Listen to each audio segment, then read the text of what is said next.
महाभारत की संक्षिप्त कहानी। महाभारत भारत का सबसे महान महाकाव्य है। इसकी रचना महर्षि वेदव्यास ने की थी। यह कहानी दो राजवंशों पांडवों और कौरवों के बीच संघर्ष की है। पांडव 5 भाई थे, युधिष्ठिर, भीम, अर्जुन, नकुल और सहदेव। कौरव 100 भाई थे, जिनका नेतृत्व दुर्योधन करता था। दुर्योधन पांडवों से ईर्ष्या करता था और उनके राज्य पर अधिकार करना चाहता था। एक दिन छल से जुए का खेल खेला गया, जिसमें पांडव अपना राज्य हार गए। उन्हें 13 वर्ष का वनवास मिला। वनवास पूरा होने के बाद भी दुर्योधन ने उनका राज्य लौटाने से इनकार कर दिया। तब भगवान श्री कृष्ण ने शांति स्थापित करने का प्रयास किया, लेकिन दुर्योधन नहीं माना। अंत में कुरुक्षेत्र में 18 दिनों तक भयंकर युद्ध हुआ। इस युद्ध में श्री कृष्ण ने अर्जुन को भगवद गीता का उपदेश दिया और धर्म के मार्ग पर चलने की प्रेरणा दी।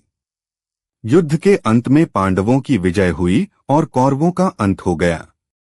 महाभारत हमें सिखाती है कि सत्य, धर्म, न्याय और अच्छे कर्म की अंत में हमेशा जीत होती है, जबकि अहंकार, लालच और अन्याय का अंत निश्चित है।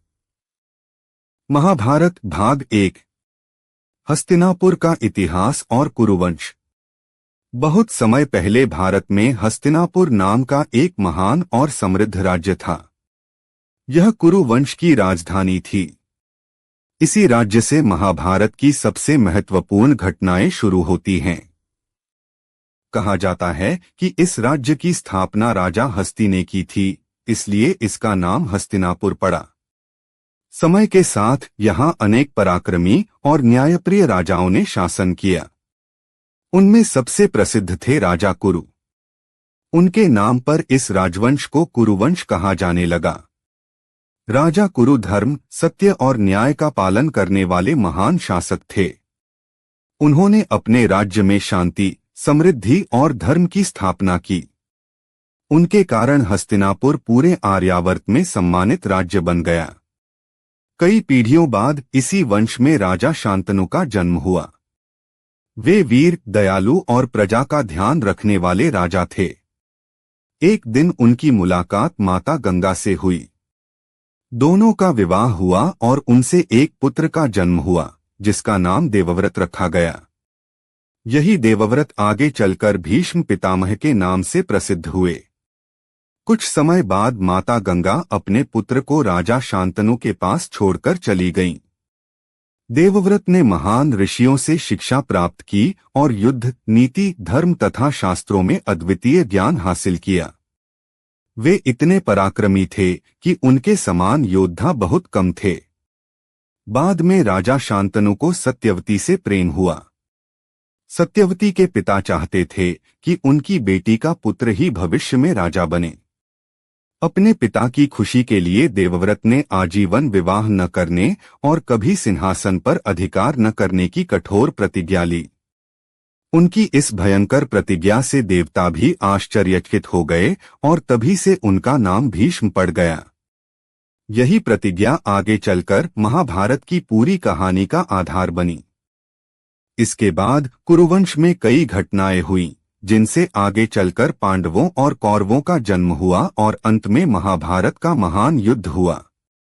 इस भाग की सीख। महाभारत भाग 2। भीष्म पितामह की प्रतिज्ञा। राजा शांतनु हस्तिनापुर के महान और न्यायप्रिय राजा थे। उनकी पहली पत्नी माता गंगा थीं। उनसे उन्हें एक पुत्र हुआ, जिसका नाम देवव्रत था। देवव्रत बचपन से ही अत्यंत बुद्धिमान, पराक्रमी और धर्मनिष्ठ थे। उन्होंने सभी शास्त्रों, वेदों और युद्धकला में महारत प्राप्त की थी। राजा शांतनु ने उन्हें युवराज घोषित कर दिया था। एक दिन राजा शांतनु शिकार पर निकले। वहां उनकी मुलाकात एक सुंदर और गुणवान युवती सत्यवती से हुई। सत्यवती एक मछुआरे की पुत्री थीं। राजा शांतनु उनसे विवाह करना चाहते थे। जब राजा शांतनु ने सत्यवती के पिता से विवाह का प्रस्ताव रखा, तो उन्होंने एक शर्त रखी। उन्होंने कहा, मेरी बेटी का पुत्र ही हस्तिनापुर का अगला राजा बनेगा। राजा शांतनु इस शर्त को स्वीकार नहीं कर सके, क्योंकि देवव्रत पहले से ही युवराज थे। वे दुखी होकर महल लौट आए। जब देवव्रत को अपने पिता के दुख का कारण पता चला, तो वे स्वयं सत्यवती के पिता के पास पहुंचे। उन्होंने घोषणा की कि वे हस्तिनापुर के सिंहासन पर कभी अधिकार नहीं करेंगे और सत्यवती के पुत्र ही भविष्य में राजा बनेंगे। लेकिन सत्यवती के पिता को फिर भी संदेह था। उन्होंने कहा, यदि भविष्य में तुम्हारे पुत्र सिंहासन मांगेंगे तो क्या होगा? तब देवव्रत ने समस्त देवताओं, ऋषियों और पृथ्वी को साक्षी मानकर भयंकर प्रतिज्ञा की, मैं जीवन भर विवाह नहीं करूंगा, कभी संतान उत्पन्न नहीं करूंगा और आजीवन ब्रह्मचारी रहूंगा। मैं अपना पूरा जीवन हस्तिनापुर और उसके राज सिंहासन की रक्षा में समर्पित कर दूंगा। देवव्रत की इस महान और कठोर प्रतिज्ञा से आकाश में पुष्पवर्षा होने लगी। देवताओं ने कहा, यह प्रतिज्ञा अत्यंत भीषण है। तभी से देवव्रत भीष्म के नाम से प्रसिद्ध हो गए। जब राजा शांतनु को यह बात पता चली तो वे भावुक हो गए। उन्होंने अपने पुत्र को आशीर्वाद देते हुए इच्छा मृत्यु का वरदान दिया। इसका अर्थ था कि भीष्म पितामह अपनी इच्छा के अनुसार ही अपने प्राण त्याग सकते थे। भीष्म पितामह ने जीवन भर अपने वचन का पालन किया। उन्होंने कभी विवाह नहीं किया और अंतिम सांस तक हस्तिनापुर की सेवा करते रहे। उनकी प्रतिज्ञा ने ही आगे चलकर महाभारत की घटनाओं की नींव रखी। सीख है, महाभारत सिखाती है कि वचन निभाना महान गुण है, लेकिन किसी भी निर्णय को दूरगामी परिणामों को समझकर लेना चाहिए। महाभारत भाग 3। पांडु, धृतराष्ट्र और विदुर का जन्म। भीष्म पितामह की प्रतिज्ञा के बाद राजा शांतनु ने सत्यवती से विवाह किया। उनसे 2 पुत्र हुए, चित्रांगद और विचित्रवीर्य। कुछ वर्षों बाद चित्रांगद युद्ध में वीरगति को प्राप्त हुए। इसके बाद विचित्रवीर्य हस्तिनापुर के राजा बने। भीष्म पितामह ने उनका विवाह अंबिका और अंबालिका से कराया, लेकिन दुर्भाग्य से विचित्रवीर्य की भी कम उम्र में संतान के बिना मृत्यु हो गई। अब हस्तिनापुर का कोई उत्तराधिकारी नहीं था। राज्य का भविष्य संकट में पड़ गया।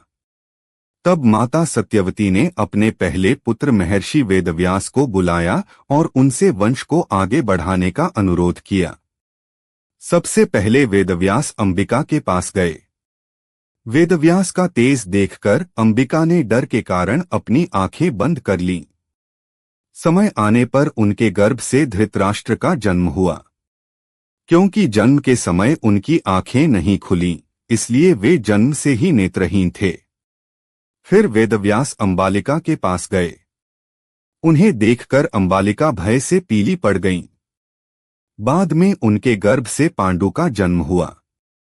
उनका शरीर पीला और दुर्बल था, इसलिए उनका नाम पांडु रखा गया। माता सत्यवती चाहती थीं कि एक स्वस्थ और योग्य पुत्र भी जन्म ले, इसलिए अंबिका को फिर से वेदव्यास के पास भेजा गया, लेकिन वे स्वयं जाने से डर गईं। उन्होंने अपनी स्थान पर एक बुद्धिमान और विनम्र दासी को भेज दिया। दासी ने बिना भय और पूरे सम्मान के महर्षि वेदव्यास का स्वागत किया। समय आने पर उसके गर्भ से विदुर का जन्म हुआ। विदुर अत्यंत बुद्धिमान, धर्मप्रिय और न्यायप्रिय बने। यद्यपि वे राजा नहीं बन सके, लेकिन उन्होंने जीवन भर हस्तिनापुर को सही मार्ग दिखाया। जब तीनों बड़े हुए, तब धृतराष्ट्र जन्म से नेत्रहीन होने के कारण राजा नहीं बनाए गए। इसलिए पांडु हस्तिनापुर के राजा बने, जबकि विदुर राज्य के सबसे बुद्धिमान मंत्री और सलाहकार बने। यहीं से महाभारत की अगली कहानी शुरू होती है, जहां आगे चलकर पांडु के पुत्र पांडव और धृतराष्ट्र के पुत्र कौरव जन्म लेते हैं। इन्हीं दोनों कुलों के बीच आगे चलकर महाभारत का महान युद्ध होता है। सीख है, बुद्धि, धर्म और अच्छे आचरण का महत्व जन्म या पद से नहीं, बल्कि व्यक्ति के कर्मों से होता है। महाभारत भाग 4। पांडव और कौरवों का जन्म। राजा पांडु हस्तिनापुर के राजा बने। उनका विवाह कुंती और माद्री से हुआ। दूसरी ओर धृतराष्ट्र का विवाह गांधारी से हुआ। एक दिन राजा पांडु शिकार के लिए जंगल गए। वहां उन्होंने गलती से एक ऋषि और उनकी पत्नी को, जो हिरण का रूप धारण किए हुए थे, बाण मार दिया। मरते समय ऋषि ने पांडु को श्राप दिया कि यदि वे कभी अपनी पत्नी के पास जाएंगे तो उसी क्षण उनकी मृत्यु हो जाएगी। यह श्राप सुनकर पांडु बहुत दुखी हुए। उन्होंने राजपाट छोड़ दिया और अपनी दोनों पत्नियों के साथ वन में रहने लगे। कुंती के पास एक विशेष वरदान था। उन्हें महर्षि दुर्वासा से ऐसा मंत्र मिला था जिससे वे किसी भी देवता का आह्वान कर सकती थीं और उनकी कृपा से संतान प्राप्त कर सकती थीं। सबसे पहले कुंती ने धर्मराज का आह्वान किया। उनसे युधिष्ठिर का जन्म हुआ, जो सत्य और धर्म के प्रतीक बने। फिर उन्होंने वायुदेव का आह्वान किया। उनसे भीम का जन्म हुआ, जो अत्यंत बलशाली थे। इसके बाद कुंती ने इंद्रदेव का आह्वान किया। उनसे अर्जुन का जन्म हुआ, जो आगे चलकर संसार के महान धनुर्धर बने। बाद में कुंती ने अपना मंत्र माद्री को भी दिया। माद्री ने अश्विनी कुमारों का आह्वान किया। उनसे जुड़वा पुत्र नकुल और सहदेव का जन्म हुआ। इस प्रकार पांडु के 5 पुत्र हुए, जिन्हें पांडव कहा गया। उधर हस्तिनापुर में गांधारी लंबे समय तक गर्भवती रहीं। अंत में उनके गर्भ से मांस का एक बड़ा पिंड निकला। महर्षि वेदव्यास ने उस पिंड के 100 भाग और एक अतिरिक्त भाग कर उन्हें घड़ों में सुरक्षित रखने का निर्देश दिया। समय पूरा होने पर उन घड़ों से 100 पुत्र और एक पुत्री का जन्म हुआ। सबसे पहले दुर्योधन का जन्म हुआ। उसके बाद दुःशासन और अन्य कौरव जन्मे। उनकी एक बहन का नाम दुःशला था। समय के साथ पांडव और कौरव साथ साथ बड़े हुए। लेकिन दुर्योधन बचपन से ही पांडवों, विशेषकर भीम और अर्जुन से ईर्ष्या करता था। यही ईर्ष्या आगे चलकर महाभारत के महान युद्ध का कारण बनी। सीख है, ईर्ष्या और लालच परिवारों को भी बांट सकते हैं, जबकि प्रेम, सत्य और धर्म उन्हें एकजुट रखते हैं। भाग 5। गुरु द्रोणाचार्य से शिक्षा। जब पांडव और कौरव बड़े होने लगे, तब भीष्म पितामह ने सोचा कि अब उन्हें युद्धकला, शास्त्र, नीति और धर्म की शिक्षा दी जानी चाहिए। इसके लिए उन्होंने उस समय के महान योद्धा और विद्वान गुरु द्रोणाचार्य को हस्तिनापुर बुलाया। गुरु द्रोणाचार्य ने सभी राजकुमारों को अपना शिष्य बनाया। हर सुबह सूर्योदय से पहले प्रशिक्षण शुरू होता। सभी राजकुमार धनुष चलाना, तलवारबाजी, गदायुद्ध, भाला चलाना, रथ चलाना और युद्ध की रणनीतियां सीखते थे। कुछ ही समय में यह स्पष्ट हो गया कि हर राजकुमार की अपनी अलग विशेषता थी। युधिष्ठिर सत्य और न्याय में सबसे आगे थे। भीम गदायुद्ध में अद्वितीय थे। दुर्योधन भी गदा चलाने में कुशल था और हमेशा भीम से प्रतिस्पर्धा करता था। लेकिन अर्जुन की एकाग्रता, अनुशासन और कठिन परिश्रम सबसे अलग थे। गुरु द्रोणाचार्य अर्जुन की लगन से बहुत प्रसन्न थे। अर्जुन दिन रात अभ्यास करते। एक बार रात में भोजन करते समय दीपक बुझ गया। अर्जुन ने महसूस किया कि बिना रोशनी के भी हाथ भोजन को मुंह तक पहुंचा सकता है। उन्होंने सोचा कि यदि अभ्यास किया जाए तो अंधेरे में भी निशाना लगाया जा सकता है। उस दिन से वे रात में भी अभ्यास करने लगे। एक दिन गुरु द्रोणाचार्य ने अपने सभी शिष्यों की परीक्षा लेने का निश्चय किया। उन्होंने एक पेड़ पर लकड़ी की चिड़िया रखी और सभी राजकुमारों से पूछा, तुम्हें क्या दिखाई दे रहा है? युधिष्ठिर ने कहा, मुझे पेड़, चिड़िया और उसकी शाखाएं दिखाई दे रही हैं। भीम ने भी ऐसा ही उत्तर दिया। अन्य राजकुमारों ने भी आसपास की कई चीजों का वर्णन किया। फिर अर्जुन की बारी आई। गुरु ने पूछा, अर्जुन तुम्हें क्या दिखाई दे रहा है? अर्जुन ने उत्तर दिया, गुरुदेव मुझे केवल चिड़िया की आंख दिखाई दे रही है। गुरु ने फिर पूछा, क्या तुम्हें पेड़ या मैं दिखाई दे रहा हूं? अर्जुन ने कहा, नहीं गुरुदेव, मुझे केवल चिड़िया की आंख दिखाई दे रही है। गुरु द्रोणाचार्य मुस्कुराए और बोले, अब बाण चलाओ। अर्जुन ने तीर छोड़ा और सीधा चिड़िया की आंख पर जाकर लगा। गुरु द्रोणाचार्य बहुत प्रसन्न हुए और उन्होंने घोषणा की कि अर्जुन संसार के सबसे श्रेष्ठ धनुर्धर बनेंगे। इसी दौरान एक प्रतिभाशाली बालक एकलव्य भी द्रोणाचार्य से शिक्षा लेना चाहता था, लेकिन वह राजकुमार नहीं था, इसलिए उसे शिष्य नहीं बनाया गया। तब एकलव्य ने मिट्टी की द्रोणाचार्य की प्रतिमा बनाकर स्वयं अभ्यास किया और महान धनुर्धर बन गया। जब द्रोणाचार्य को यह पता चला तो उन्होंने गुरुदक्षिणा में एकलव्य से उसका दाहिना अंगूठा मांगा। एकलव्य ने बिना किसी हिचकिचाहट के अपना अंगूठा काटकर गुरु को समर्पित कर दिया। यह घटना उसकी गुरु भक्ति के लिए प्रसिद्ध है। समय बीतता गया।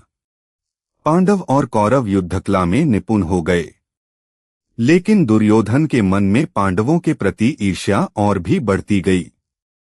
यही ईर्ष्या आगे चलकर अनेक षड्यंत्रों और अंततः महाभारत के युद्ध का कारण बनी। सीख है, सफलता का सबसे बड़ा रहस्य प्रतिभा नहीं, बल्कि अनुशासन, एकाग्रता और निरंतर अभ्यास है। भाग 6, लाक्षागृह का षड्यंत्र। समय बीतता गया। पांडव और कौरव अब युवा हो चुके थे। पांडव अपनी वीरता, विनम्रता और अच्छे स्वभाव के कारण पूरे हस्तिनापुर में लोकप्रिय हो गए। विशेष रूप से युधिष्ठिर को लोग भविष्य का योग्य राजा मानने लगे। यह बात दुर्योधन को बिल्कुल पसंद नहीं थी। उसे डर था कि यदि युधिष्ठिर राजा बन गए तो उसे कभी राजगद्दी नहीं मिलेगी। उसके मन में पांडवों के प्रति ईर्ष्या और घृणा बढ़ती गई। दुर्योधन ने अपने मामा शकुनी से सलाह दिल्ली की। शकुनी बहुत चतुर और षड्यंत्र रचने में माहिर था। दोनों ने मिलकर पांडवों को हमेशा के लिए रास्ते से हटाने की योजना बनाई। उन्होंने धृतराष्ट्र को समझाया कि पांडवों को कुछ समय के लिए वारणावत भेज देना चाहिए। वहां उनके रहने के लिए एक भव्य महल बनवाया गया। देखने में वह महल बहुत सुंदर था, लेकिन उसे लाख घी, तेल, मोम और अन्य ज्वलनशील पदार्थों से बनाया गया था, इसलिए उसे लाक्षागृह कहा गया।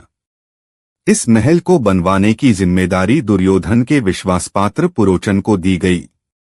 उसका गुप्त आदेश था कि एक रात महल में आग लगाकर पांडवों और उनकी माता कुंती को जला दिया जाए। लेकिन हस्तिनापुर के बुद्धिमान मंत्री विदुर को इस षड्यंत्र की भनक लग गई। उन्होंने सीधे कुछ नहीं कहा, बल्कि संकेतों में युधिष्ठिर को सावधान कर दिया। युधिष्ठिर उनकी बात समझ गए और सतर्क हो गए। विदुर ने गुप्त रूप से एक कुशल कारीगर भेजा, जिसने लाक्षागृह के अंदर से बाहर जंगल तक एक गुप्त सुरंग बना दी। कुछ समय बाद पुरोचन ने महल में आग लगाने की तैयारी कर ली, लेकिन पांडव पहले से ही सावधान थे। एक रात जब अवसर मिला तो वे अपनी माता कुंती के साथ उसी सुरंग से सुरक्षित बाहर निकल गए। उसी रात लाक्षागृह में भीषण आग लग गई। महल पूरी तरह जलकर राख हो गया।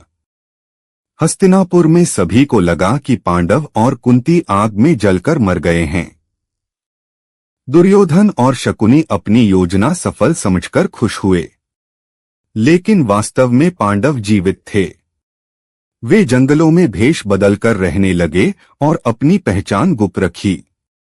अब उनके जीवन का एक नया और कठिन अध्याय शुरू हुआ, जहां उन्हें हर कदम पर सावधानी और साहस से काम लेना था। यही घटना आगे चलकर उन्हें द्रौपदी के स्वयंवर तक ले जाती है, जहां उनके जीवन की दिशा फिर बदल जाती है। सीख है, बुद्धिमानी, धैर्य और सही समय पर लिया गया निर्णय सबसे बड़े संकट से भी बचा सकता है। वहीं ईर्ष्या और छल अंततः विनाश का कारण बनते हैं।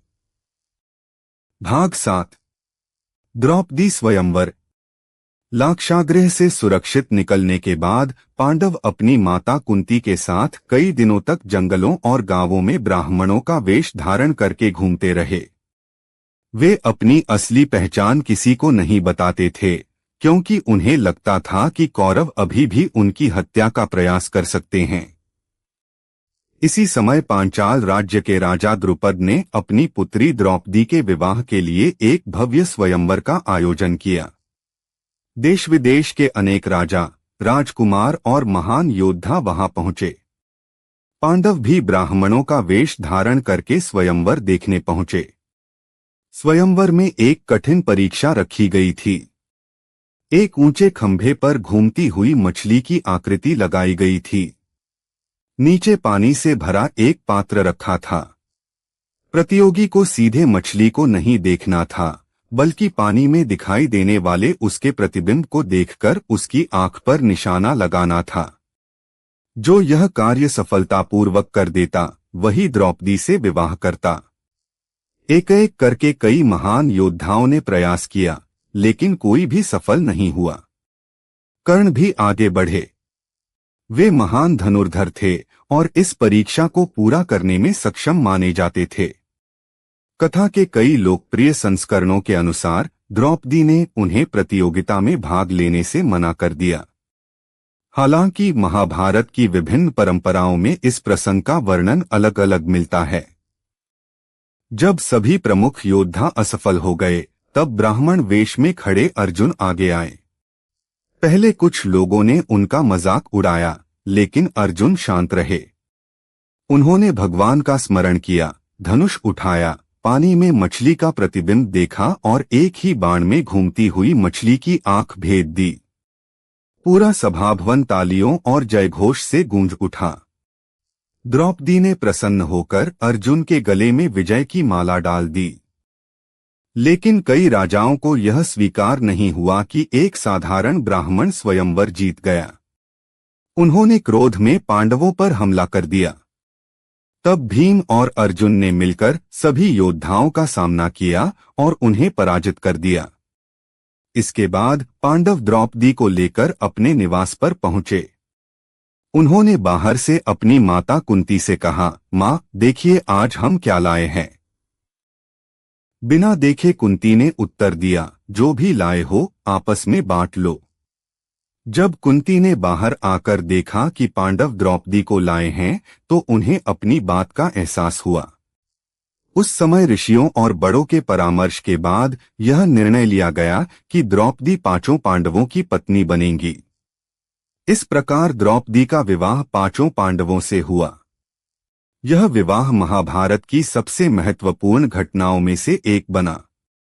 इसके बाद पांडवों का जीवन एक नए मोड़ पर पहुंचा और जल्द ही उन्हें अपना राज्य प्राप्त हुआ।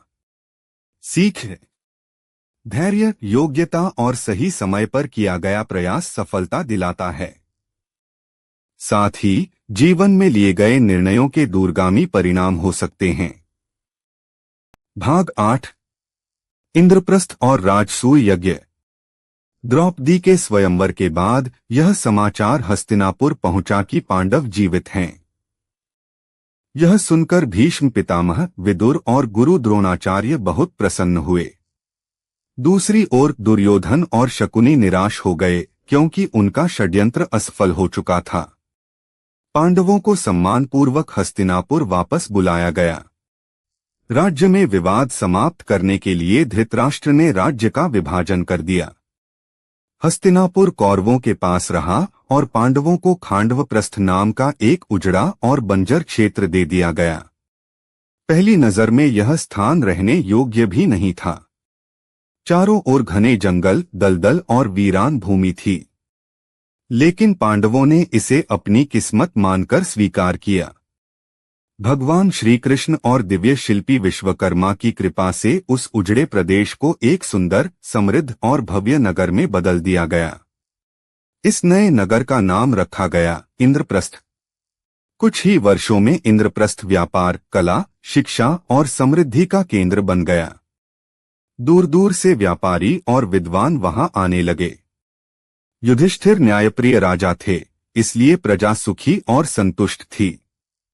जब राज्य पूरी तरह समृद्ध हो गया, तब श्रीकृष्ण की सलाह पर युधिष्ठिर ने राजसूय यज्ञ करने का निश्चय किया। उस समय राजसूय यज्ञ केवल वही राजा कर सकता था जिसे अन्य राजा भी अपना श्रेष्ठ सम्राट स्वीकार करें। भीम, अर्जुन, नकुल और सहदेव चारों दिशाओं में गए। उन्होंने अनेक राजाओं से युद्ध करके या मैत्री स्थापित करके उनका समर्थन प्राप्त किया। अधिकांश राजाओं ने युधिष्ठिर की धर्मप्रियता और न्यायपूर्ण शासन को देखकर उन्हें अपना सम्राट स्वीकार कर लिया। भव्य राजसूय यज्ञ का आयोजन इंद्रप्रस्थ में हुआ। देश विदेश के राजा, ऋषि और विद्वान उसमें शामिल हुए। यज्ञ के दौरान सबसे पहले सम्मान देने का प्रश्न उठा। सभा में उपस्थित सभी महान लोगों ने निर्णय लिया कि भगवान श्री कृष्ण इस सम्मान के सबसे योग्य हैं। लेकिन शिशुपाल, जो श्री कृष्ण से शत्रुता रखता था, इसका विरोध करने लगा। उसने सभा में श्री कृष्ण का अपमान किया और कटु वचन कहे। श्री कृष्ण ने उसे कई बार क्षमा किया, क्योंकि उन्होंने पहले से उसकी 100 गलतियां माफ करने का वचन दिया था। जब शिशुपाल ने अपनी सीमा पार कर दी, तब श्रीकृष्ण ने अपने सुदर्शन चक्र से उसका वध कर दिया। राजसूय यज्ञ सफलतापूर्वक संपन्न हुआ और युधिष्ठिर सम्राट के रूप में प्रतिष्ठित हुए। लेकिन इसी यज्ञ के दौरान दुर्योधन इंद्रप्रस्थ के अद्भुत महल को देखकर भीतर ही भीतर जलने लगा। महल की मायावी रचना के कारण वह एक स्थान पर पानी को भूमि समझकर उसमें गिर पड़ा। सभा में उपस्थित कई लोग हंस पड़े। इस घटना से दुर्योधन का अहंकार आहत हुआ और उसके मन में पांडवों के प्रति बदले की आग और भी भड़क उठी। उसने वहीं निश्चय कर लिया कि किसी भी कीमत पर वह पांडवों का वैभव और राज्य छीन कर रहेगा। यही ईर्ष्या आगे चलकर जुए के खेल और महाभारत के सबसे दुखद प्रसंगों में से एक का कारण बनी। सीख है, सफलता और समृद्धि मेहनत, न्याय और सहयोग से मिलती है, लेकिन ईर्ष्या और अहंकार मनुष्य को विनाश के मार्ग पर ले जाते हैं। भाग 9। जुए का खेल और द्रौपदी का चीरहरण। राजसूय यज्ञ के बाद इंद्रप्रस्थ की समृद्धि और पांडवों का सम्मान दिन प्रतिदिन बढ़ता गया। यह सब देखकर दुर्योधन के मन में ईर्ष्या और भी बढ़ गई। उसने अपने मामा शकुनी से कहा, जब तक पांडवों का राज्य और वैभव नहीं छीन लिया जाता, मुझे शांति नहीं मिलेगी। शकुनी जुए का बहुत बड़ा खिलाड़ी था। उसने अपनी चालाकी से एक योजना बनाई। उसने धृतराष्ट्र को समझाया कि युधिष्ठिर को हस्तिनापुर बुलाकर जुए का खेल खेला जाए। धृतराष्ट्र जानते थे कि जुए से विवाद हो सकता है, फिर भी उन्होंने दुर्योधन के आग्रह पर पांडवों को आमंत्रित कर दिया। युधिष्ठिर धर्म का पालन करने वाले राजा थे। उस समय किसी राजा के निमंत्रण को ठुकराना उचित नहीं माना जाता था, इसलिए वे अपने भाइयों और द्रौपदी के साथ हस्तिनापुर पहुंचे। सभा में युधिष्ठिर की ओर से दांव लगाए गए, लेकिन उनके सामने शकुनी खेल रहा था। शकुनी अपनी चतुराई और छल के कारण बार बार जीतता गया। धीरे धीरे युधिष्ठिर ने अपना सोना, रत्न, हाथी, घोड़े, सेना और पूरा राज्य हार दिया। इसके बाद उन्होंने अपने भाइयों को भी दांव पर लगाया और वे भी हार गए। अंत में उन्होंने स्वयं को भी हार दिया। इसके बाद शकुनी ने कहा, अभी भी तुम्हारे पास द्रौपदी है। यदि चाहो तो उसे दांव पर लगा सकते हो। भ्रम और निराशा की स्थिति में युधिष्ठिर ने द्रौपदी को भी दांव पर लगा दिया और खेल हार गए। दुर्योधन ने द्रौपदी को राजसभा में बुलाने का आदेश दिया। द्रौपदी ने संदेश भेजकर पूछा, जो व्यक्ति पहले स्वयं को हार चुका हो, क्या उसे किसी और को दांव पर लगाने का अधिकार है? सभा में उपस्थित अधिकांश लोग इस प्रश्न का स्पष्ट उत्तर नहीं दे सके। भीष्म, द्रोण और कृपाचार्य जैसे महान लोग भी धर्म के इस कठिन प्रश्न पर मौन रहे। केवल विदुर ने इस अन्याय का विरोध किया। दुर्योधन के आदेश पर दुःशासन द्रौपदी को सभा में ले आया। वहां द्रौपदी का अपमान किया गया। जब दुःशासन ने उनके वस्त्र छीनने का प्रयास किया, तब द्रौपदी ने पूरी श्रद्धा से भगवान श्री कृष्ण का स्मरण किया। महाभारत की परंपरागत कथा के अनुसार श्री कृष्ण की कृपा से द्रौपदी की लाज की रक्षा हुई और उनका वस्त्र समाप्त नहीं हुआ। दुःशासन प्रयास करते करते थक गया, लेकिन वह सफल नहीं हो। यह देखकर सभा स्तब्ध रह गई। भीम ने उसी समय प्रतिज्ञा की कि वे युद्ध में दुःशासन का वध करेंगे और दुर्योधन के अहंकार को भी समाप्त करेंगे। आखिरकार धृतराष्ट्र को अपनी भूल का एहसास हुआ। उन्होंने द्रौपदी से क्षमा मांगी और उनसे वर मांगने को कहा। द्रौपदी ने पहले युधिष्ठिर की स्वतंत्रता मांगी, फिर अपने अन्य चारों पतियों की मुक्ति। धृतराष्ट्र ने पांडवों का राज्य और संपत्ति भी उन्हें वापस लौटा दी। लेकिन दुर्योधन और शकुनी यहीं नहीं रुके। उन्होंने एक बार फिर जुए का खेल कराया।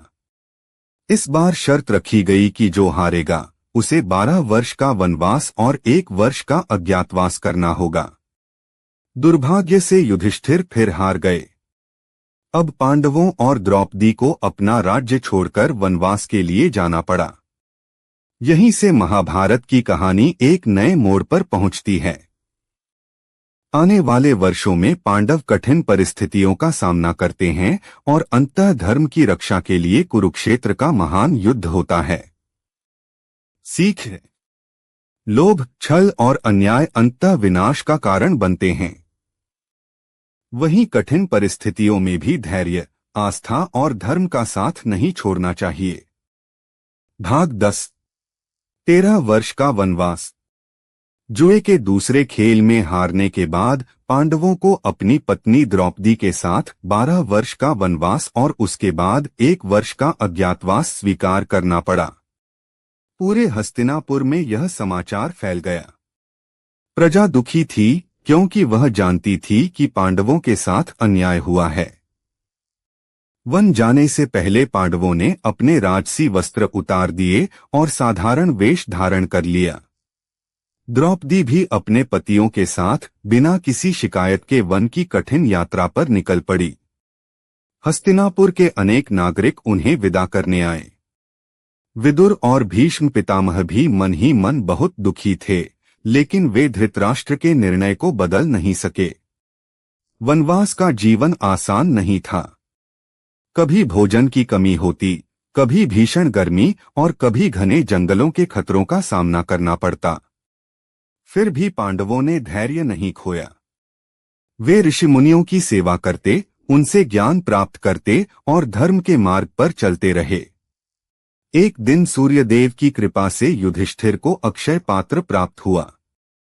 इस पात्र से प्रतिदिन तब तक भोजन मिलता था जब तक द्रौपदी स्वयं भोजन न कर लें। इससे वन में आने वाले ऋषियों और अतिथियों का सत्कार करना आसान हो गया। वनवास के दौरान अर्जुन ने दिव्य अस्त्र प्राप्त करने के लिए कठोर तपस्या की। भगवान शिव उनकी भक्ति से प्रसन्न हुए और उन्हें पाशुपतास्त्र प्रदान किया। बाद में इंद्रलोक में जाकर अर्जुन ने अनेक दिव्य अस्त्र शस्त्रों का ज्ञान भी प्राप्त किया। दूसरी ओर भीम ने कई राक्षसों का वध किया और अपने बल से अपने भाइयों की रक्षा की। वनवास के दौरान दुर्योधन कई बार पांडवों का अपमान करने और उन्हें परेशान करने की कोशिश करता रहा, लेकिन हर बार उसे असफलता ही मिली। 12 वर्ष पूरे होने के बाद पांडवों को 1 वर्ष अज्ञातवास करना था। नियम यह था कि यदि इस 1 वर्ष में कोई उन्हें पहचान लेता तो उन्हें फिर से 12 वर्ष का वनवास करना पड़ता। इसलिए पांडव मत्स्य देश पहुंचे, जहां राजा विराट का शासन था। युधिष्ठिर ने कंक नाम से राजा के सलाहकार का कार्य किया। भीम बल्लभ नाम से राजभोजनालय में रसोइये और पहलवान बने। अर्जुन ने बृहन्नला के रूप में राजकुमारी उत्तरा को नृत्य और संगीत सिखाया। नकुल ने घोड़ों की देखभाल की। सहदेव ने गायों की सेवा और देखरेख का कार्य किया। द्रौपदी ने सैरंध्री बनकर रानी सुदेशना की दासी के रूप में सेवा की। पूरे 1 वर्ष तक उन्होंने अपनी पहचान गुप्त रखी। अंत में जब कौरवों ने मत्स्य राज्य पर आक्रमण किया, तब अर्जुन ने अपना वास्तविक रूप प्रकट किया और अकेले ही कौरवों की विशाल सेना का सामना कर उन्हें पीछे हटने पर मजबूर कर दिया। इसके साथ ही पांडवों का 13 वर्ष का वनवास और अज्ञातवास सफलतापूर्वक पूरा हुआ।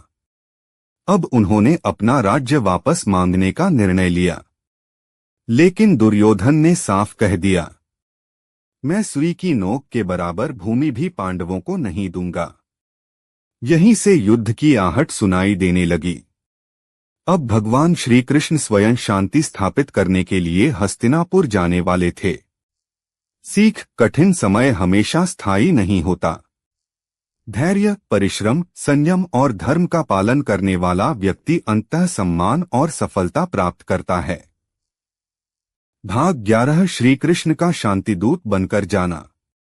13 वर्ष का वनवास और अज्ञातवास पूरा होने के बाद पांडवों ने सोचा कि अब समय आ गया है कि उन्हें उनका राज्य वापस मिलना चाहिए।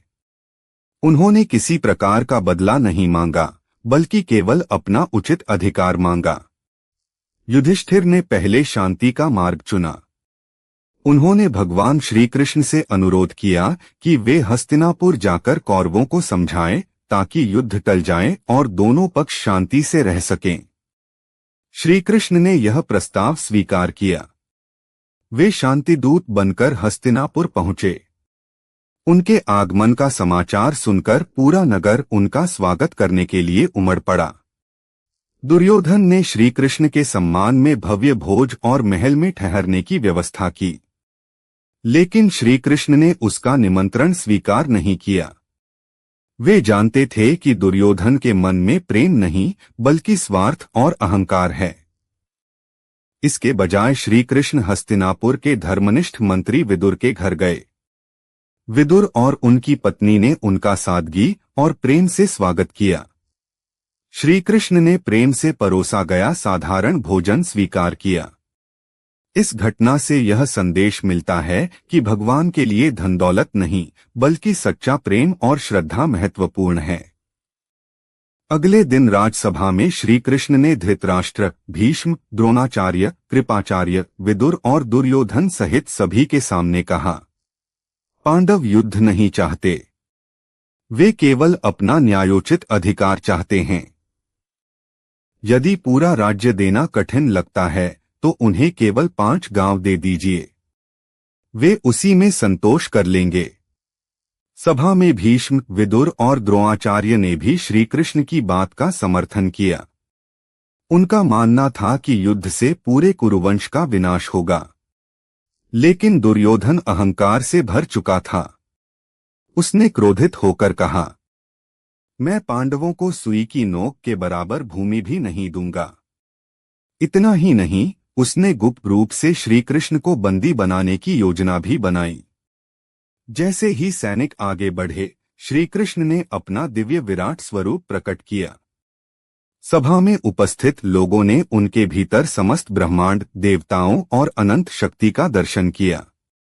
भीष्म, द्रोण, विदुर और अन्य सभी ने हाथ जोड़कर श्री कृष्ण को प्रणाम किया। धृतराष्ट्र ने भी कुछ समय के लिए दिव्य दृष्टि प्राप्त कर उनके विराट स्वरूप का दर्शन किया। दुर्योधन फिर भी अपने अहंकार से बाहर नहीं आया। उसने श्री कृष्ण की बात मानने से साफ इनकार कर दिया। श्री कृष्ण समझ गए कि अब शांति का मार्ग बंद हो चुका है। उन्होंने पांडवों के पास लौटकर कहा, मैंने युद्ध टालने का पूरा प्रयास किया, लेकिन दुर्योधन नहीं माना। अब धर्म की रक्षा के लिए युद्ध ही अंतिम उपाय है। इसके बाद दोनों पक्षों ने युद्ध की तैयारी शुरू कर दी। अनेक राजाओं ने अपनी अपनी सेनाओं के साथ पांडवों और कौरवों का साथ दिया। कुरुक्षेत्र की धरती पर इतिहास का सबसे महान युद्ध होने वाला था। सीख, जब न्याय और शांति के सभी प्रयास असफल हो जाए, तब धर्म की रक्षा के लिए दृढ़ता से खड़ा होना आवश्यक हो जाता है। अहंकार मनुष्य की बुद्धि को ढक देता है और अंततः उसके पतन का कारण बनता है। भाग 12 कुरुक्षेत्र का 18 दिन का युद्ध। शांति की सभी कोशिशें असफल होने के बाद कुरुक्षेत्र की पवित्र भूमि पर महाभारत का महान युद्ध आरंभ हुआ। एक ओर पांडवों की सेना थी तो दूसरी ओर कौरवों की विशाल सेना। दोनों पक्षों के अनेक महान योद्धा आमने सामने खड़े थे। युद्ध शुरू होने से पहले अर्जुन ने अपने सामने अपने ही गुरु, पितामह, रिश्तेदार और मित्रों को देखा। उनका मन विचलित हो गया। उन्होंने अपना धनुष नीचे रख दिया और कहा, मैं अपने ही लोगों से युद्ध नहीं कर सकता। तब भगवान श्री कृष्ण ने अर्जुन को जीवन, कर्तव्य, आत्मा और धर्म का महान उपदेश दिया। यही उपदेश आगे चलकर भगवद गीता के नाम से प्रसिद्ध हुआ। श्री कृष्ण ने अर्जुन से कहा कि जब उद्देश्य धर्म और न्याय की रक्षा हो तब अपने कर्तव्य से पीछे नहीं हटना चाहिए। श्री कृष्ण के उपदेश से अर्जुन का भ्रम दूर हो गया। उन्होंने अपना गांडीव धनुष उठाया और युद्ध आरंभ हुआ। पहले 10 दिनों तक कौरव सेना का नेतृत्व भीष्म पितामह ने किया। वे अपराजेय योद्धा थे। पांडवों की सेना को भारी नुकसान हुआ। 10वें दिन श्री कृष्ण की सलाह पर अर्जुन ने शिखंडी को आगे रखकर भीष्म पर बाण चलाए। भीष्म बाणों की शैया पर गिर पड़े। इच्छामृत्यु का वरदान होने के कारण उन्होंने तुरंत प्राण नहीं त्यागे। इसके बाद गुरु द्रोणाचार्य सेनापति बने। उन्होंने कई दिनों तक भीषण युद्ध किया। युद्ध के दौरान अभिमन्यु ने चक्रव्यूह में प्रवेश किया और अद्भुत वीरता दिखाई, लेकिन वह बाहर निकलने की पूरी विधि नहीं जानते थे।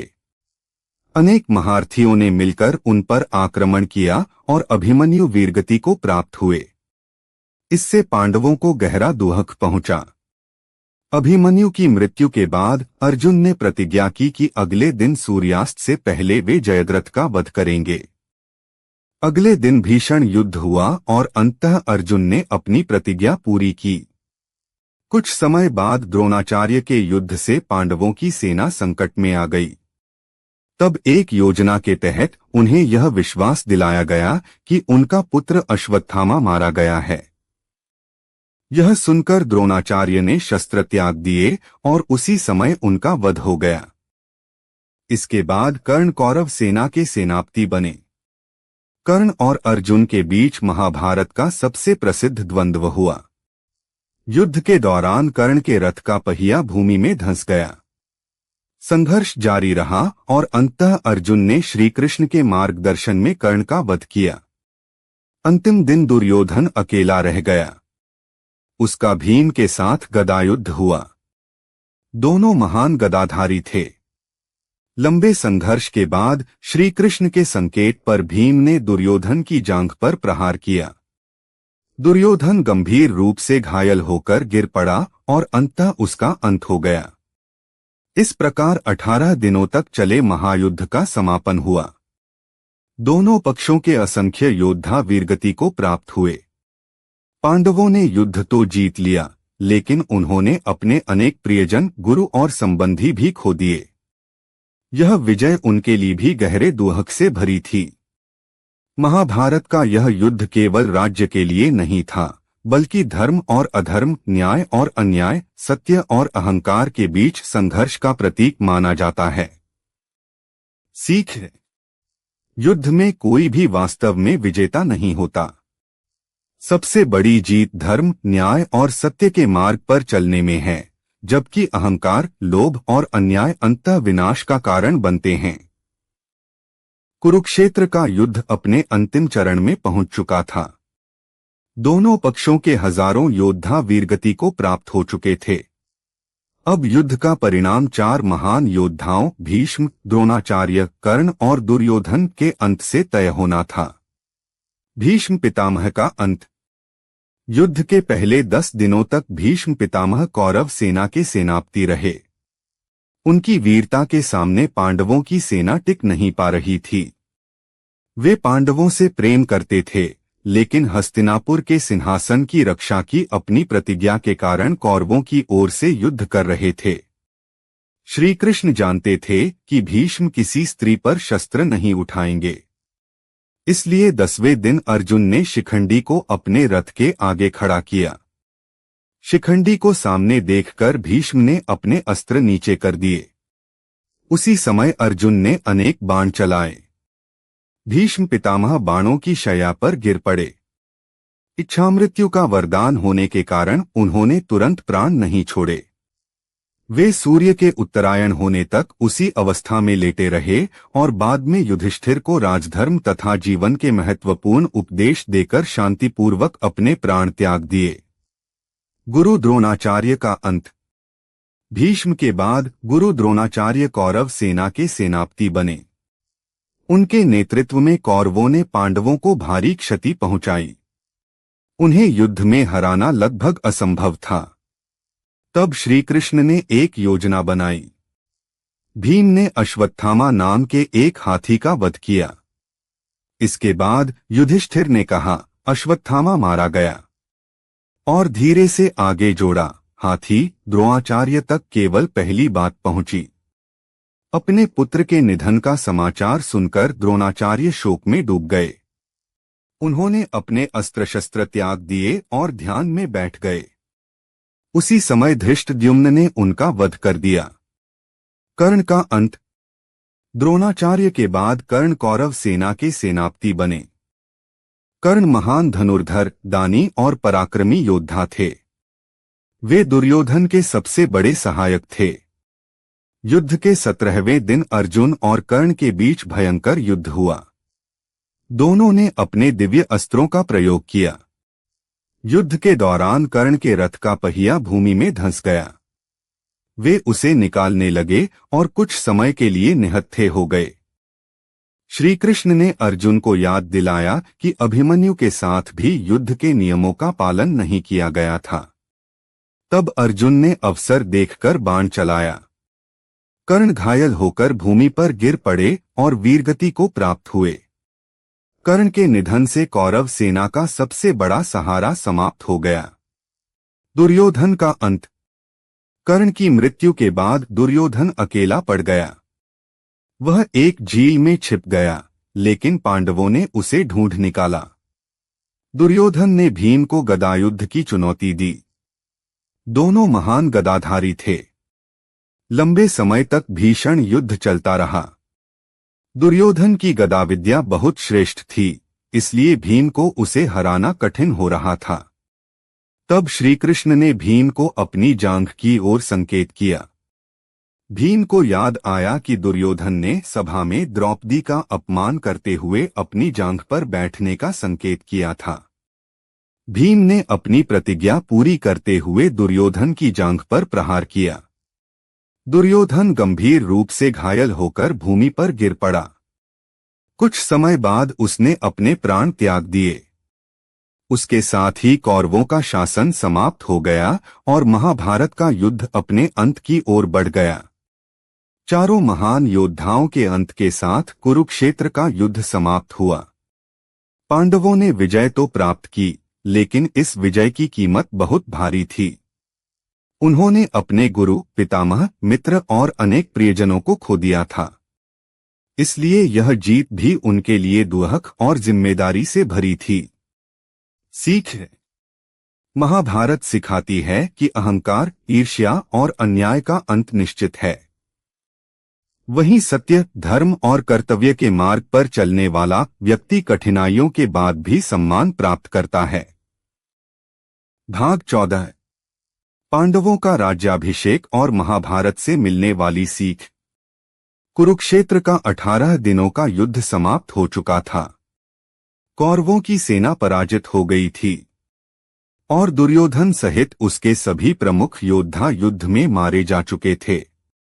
युद्ध समाप्त तो हो गया, लेकिन चारों ओर केवल शोक और वीरानी थी। लाखों सैनिक, राजा और योद्धा अपने प्राण गंवा चुके थे। हर परिवार ने किसी न किसी प्रियजन को खो दिया था। युद्ध जीतने के बाद भी पांडव खुश नहीं थे। युधिष्ठिर बार बार सोचते थे कि इस विजय की कीमत बहुत भारी रही। उन्हें लगता था कि यदि यह युद्ध टल जाता तो कितना अच्छा होता। भगवान श्री कृष्ण ने युधिष्ठिर को समझाया कि उन्होंने युद्ध अपने स्वार्थ के लिए नहीं, बल्कि धर्म और न्याय की रक्षा के लिए किया था।